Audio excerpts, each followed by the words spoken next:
DJ ध्रुव कुमार यादव।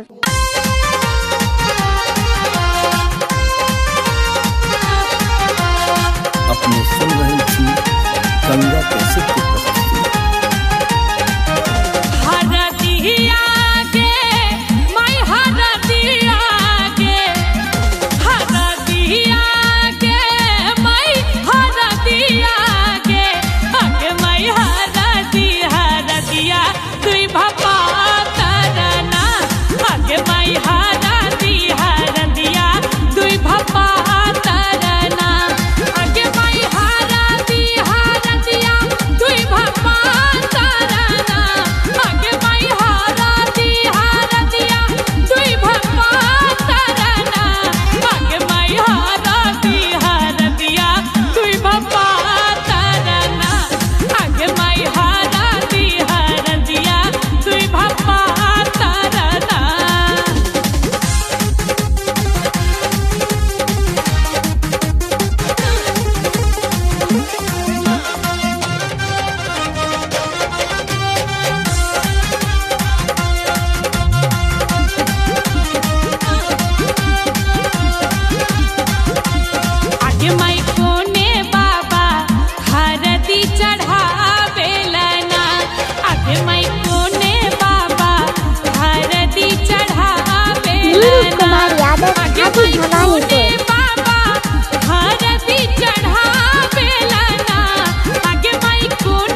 मधुपुर दुई भप्पा तरना मांगे माई हरदी हरदिया दुई भप्पा तरना मांगे माई हरदी हरदिया दुई भप्पा तरना।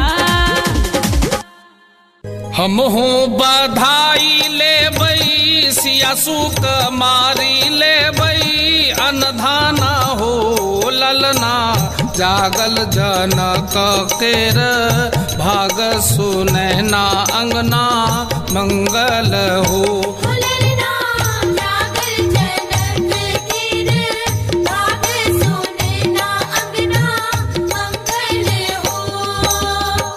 जानकी किशोरी मोरी सुंदर नवेली मोरी आंगना हो ललना पहुँची कंगनिया लेबै हसुली झूलनिया लेबै बाबा सहो।